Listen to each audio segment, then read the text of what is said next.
Assalamualaikum warahmatullahi wabarakatuh.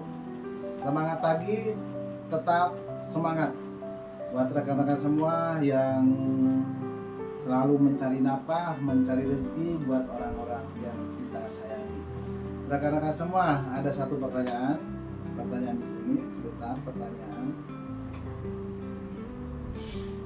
Pak Iwan, pertanyaannya Pak Iwan, apa tolok ukurnya kalau saya itu udah sukses jadi sales? Jadi dia pertanyaan ini dia tidak, jadi masih dalam pertanyaan dia, saya ini berhasil atau tidak sih jadi seorang sales, kan gitu. Tolok ukurnya itu apa sih kalau saya itu sukses? Apa dengan komisi yang besar atau dengan bonus-bonus yang besar gitu. Nah, itu salah satunya. Kalau kita udah bonus kita besar, komisi kita besar, itu salah satu bahwa kita itu sudah menjadi seorang sales. Tapi reward seorang sales, penghargaan seorang sales itu kita tolak ukurnya gampang aja rekan-rekan. Satu, makan enak di restoran, makan mahal di restoran gratis. Yang kedua, jalan-jalan gratis. Nah, itu tolak ukurnya. Jadi kalau misalnya hari ini saya jadi sales, tapi kok saya cuman makannya di rumah makan ini, di rumah makan ini, nah itu belum. Kalau dijadikan tolak ukur dari gue seorang saya itu belum. Tapi kalau makannya sudah di restoran-restoran yang mahal, seperti restoran Jepang mungkin, di restoran yang kelas-kelasnya tinggi, menengah ke atas, nah itu kita ada dengan gratis, nah itu berarti kita sudah mendapatkan reward seorang sales. Nah, yang kedua, jalan-jalan gratis. Jadi kalau sales itu tolak ukurnya seperti itu.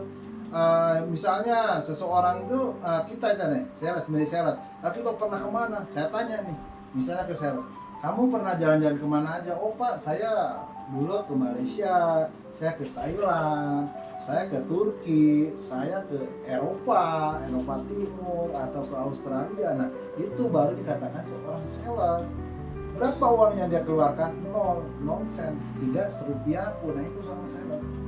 Saya pernah dulu mau jalan-jalan, saya hanya ditawarin kalau Pak Iwan mau ikut, Pak Iwan harus bayar katanya 200.000 karena akomodasi ini. Saya tolak, saya lebih baik nggak ikut. Meskipun hanya bayar 200.000 saya nggak ikut. Kenapa? Perlu saya sebagai sales hilang. Bagaimana seorang sales kok harus bayar misalnya? Seorang sales mau jalan-jalan kok harus bayar? Itu sales enggak seperti itu. Sales itu ketika jalan gratis, itu rewardnya seorang sales. Bangga karena gratis. Saya punya pengalaman. Saya jalan-jalan ke luar negeri itu nggak jauh-jauh rekan-rekan semua. Saya paling ke Asia aja, ke Thailand, ke Malaysia. Tapi saya suka cerita ke rekan-rekan semua. Ke teman-teman saya cerita, saya jalan-jalan loh. Saya pernah makan durian musangking, saya pernah ke tempat judi di Malaysia gitu. Saya pernah ke Menara Petronas, saya pernah jalan ke pantai di Pattaya dan sebagainya. Saya bangga. Saya punya juga saudara yang rekan tapi memang saudara. Dia bilang begini, Pak, saya kalau jalan-jalan itu sampai ke Amerika, saya ke Bollywood, ke Hollywood dan sebagainya. Tapi saya biasa-biasa aja, kata dia. Perbandingannya tahu gimana? Kenapa saya bangga dengan jalan-jalannya? Karena saya gratis. Kalau mereka mau kemana pun terserah, karena mereka ada uang. Tapi kalau saya bangga, kenapa? Saya gratis. Saya seorang sales, jalan-jalan ke luar negeri, makan gratis, semua ditanggung gratis. Nah, ditanggung sama perusahaan. Nah, itulah seorang sales. Jadi rewardnya, saya udah sukses belum? Nah, lihat ke diri kita. Saya pernah makan di mana aja ya? Kalau saya pernah saya pernah makan di sebuah restoran yang satu porsinya 450.000, yang minumannya harganya 200.000. Nah itu, tapi gratis. Nah, itulah seorang sales. Oh, saya pernah ke mana? Misalnya ke Turki, ke sana ke sini sekian hari dan sebagainya. Saya jalan-jalan diantarkan oleh dampingi oleh guides-nya turis gitu kan. Nah, berapa yang dikeluarkan biaya? Nol. Nah, itu baru seorang sales. Jadi itu patokannya seorang sales.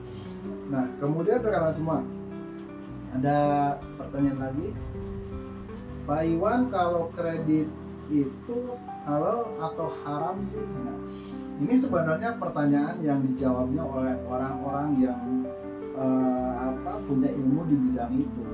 Kalau dalam Islam itu biasanya orang-orang yang belajar di bidang syariah. Tapi kalau saya, hukum syariah ya, tapi kalau saya pribadi itu dengan pengetahuan saya, kalau untuk kredit itu tidak semua ulama sepakat itu tidak boleh. Jadi contoh supaya rekan-rekan, ada sebagian ulama berpendapat kalau harga barang itu 5 juta, maka dikredit berapa lama pun, misalnya 100 hari, 200 hari, itu harganya tetap 5 juta, tidak berubah, karena lebihnya dari itu adalah termasuk dalam riba. Tapi itu tidak disepakati semua ulama. Ulama ada sepakat seperti ini buat rekan-rekan semua. Kalau saya mau kredit 100 hari, 150 hari, 200 hari, saya tawarkan ke konsumen. Nah, itu belum jatuh akad bukan semua. Tapi ketika dia sudah pilih, oh Pak, saya yang 100 hari dengan angsuran sekian, nah itu baru namanya udah jatuh akad. Maka di inilah. Jadi kalau belum ada pilihan, itu masih pilihan. Nah, jadi itu tidak termasuk dalam riba, dan itu pun ulama berpendapat boleh.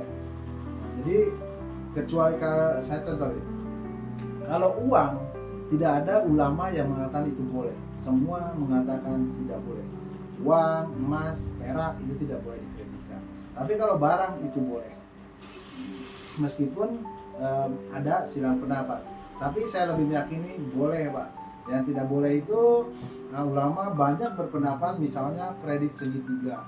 Saya ngambil ke PT ini tapi bayarnya saya ke bank ini. Jadi saya ngambilnya barang dari sini tapi saya ke sana bayarnya, itu biasanya disebut dengan kredit segitiga, yang biasanya ulama-ulama pun berpendapat itu tidak boleh. Jadi tapi itu kalau rekan-rekan semua bertanya masalah itu harus lebih dipertanyakan kepada orang-orang yang confident di bidang itu, konsen di bidang itu, ulama-ulama yang memang mempelajari itu. Kalau saya hanya sebatas pengetahuan saya.